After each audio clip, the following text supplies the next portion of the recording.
For the past 2 weeks, I found myself dreading to look into her eyes. What began as innocent late nights at the office has escalated into mysterious calls at odd hours and excuses that sound far too rehearsed. Every move she makes feels like a secret, and I'm determined to uncover the truth no matter the cost. I've always considered our family the very picture of stability and trust. Anna and I met 10 years ago when we were both young and inexperienced. Me, the quiet bookworm and software engineer, had a vivacious, ambitious marketing manager who loved parties and networking events. It seemed we had nothing in common, and yet our differences were exactly what drew us together. I offered calm and attentive listening. She brought energy and storytelling flair. Evenings were spent discussing the latest novels and tech trends, while weekends found us hiking mountains or lounging by the seaside. A year after we met, we married. 2 years later, our son was born. For the first 7 years of our marriage, I genuinely believed we were perfectly in sync.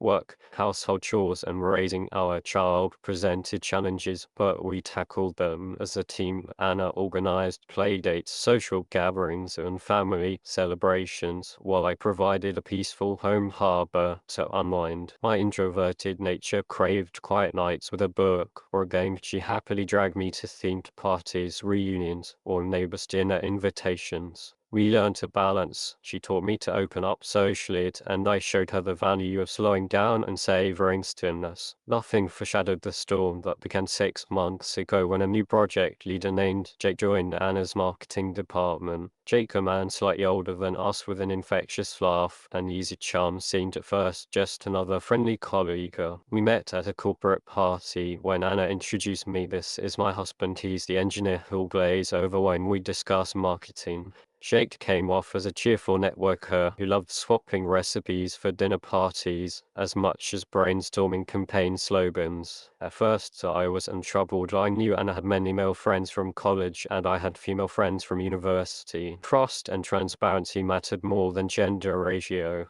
But over time, messages from Jake began arriving at odd hours, late evenings, even past midnight. Anna would slip out of the room to answer her phone, her voice hushed behind closed doors. "Not now, I'll call you back." She hid her screen under her pillow when I walked in. I told myself it must be related to his messy divorce fallout, that she was just comforting him. Yet several missed movie nights under the guise of urgent calls felt excessive. One evening, our son fast asleep, and we planned a rare family movie night. I set up the projector and made popcorn. We settled on the couch, but just then her phone rang. I saw her face change in an instant. A deep sigh whispered sorry, and she slipped onto the balcony, voice trembling. "I just need to hear him out." He chatted off to his divorce. I heard snippets for half an hour. When she returned, the movie was halfway through, and the magic of our evening was gone. She claimed she was exhausted and went straight to bed, leaving me alone in the dim living room, my heart shattering.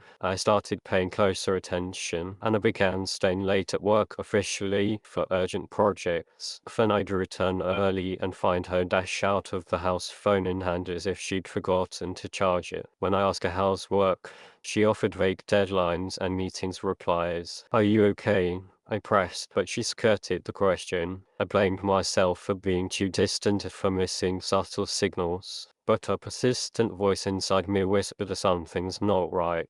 It grew impossible to ignore the sense that we'd been edged out by a third party. In a group chats, I confided in friends who urged me to trust my gut, get her phone, or have a heart-to-heart. I didn't want to play spy yet. I couldn't pretend nothing was happening. The tipping point came when she claimed a Saturday morning coffee meetup with colleagues, including her department head, another male teammate, and someone else. I said casually, "Great, tell me what you learn." But days passed with no mention. At 7 p.m. Saturday, Anna returned with a single coffee cup in her bag. We ended up going to a neighboring cafe, just the two of us. She shrugged, contradicting her earlier team outing. When I asked what about the others, she mumbled they cancelled last minute. "Sorry, I didn't text." My chest tightened. There was no excuse for leaving me in the dark. That afternoon, I ran into our neighbor Tom in the courtyard. I mentioned the coffee crew. He froze.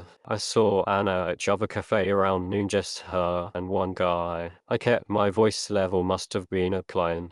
He shrugged. Maybe I was rushing by. That was enough. I realized she wasn't just withholding information, she was lying. The next evening, after our son was asleep, I calmly confronted Anna with what Tom had said, just one and not a group. Her face fell. She sighed. They ditched me. I didn't want you to nag. When I pressed, was it only the two of you? She hesitated, then whispered, yes. I was afraid you'd accuse me. Her reluctant confession felt like a test as she admitted the truth, but only under pressure. We stood at a crossroads. I was torn between betrayal and empathy. She was racked with guilt, desperate to explain that it was just friendship with a colleague in crisis. I told her care and secrecy don't mix. You hid meetings with him, why? She wept. I was scared you wouldn't understand. We agreed that until she sorted out her feelings, we both live in fear and suspicion. The next day, Anna packed and went to her sister's. We arranged a custody rotation for our son.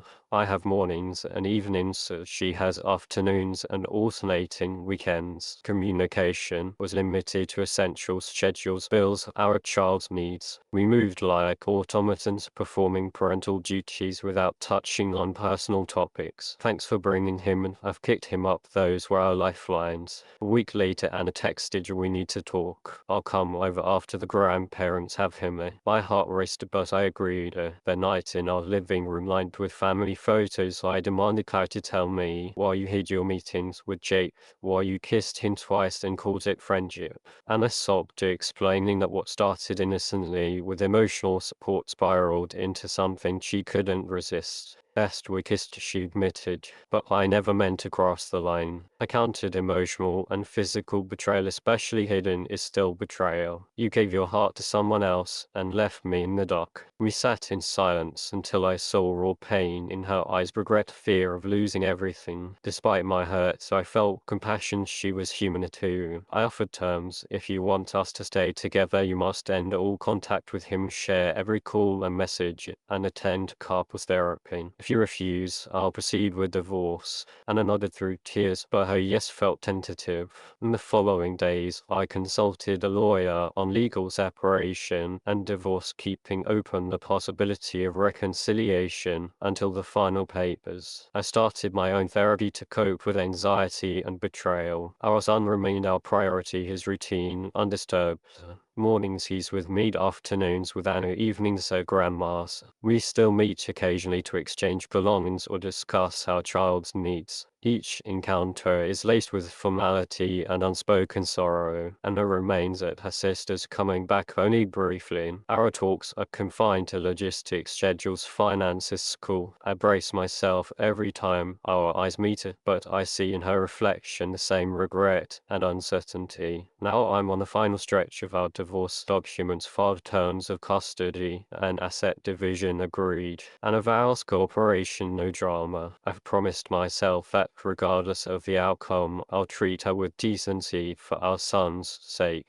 Ahead lies a long road to rebuild trust in others and in myself. Yet I believe that even after the fiercest storm, clear skies can return. For now, my mission is to reclaim my dignity, grow stronger, and be the father my boy deserves.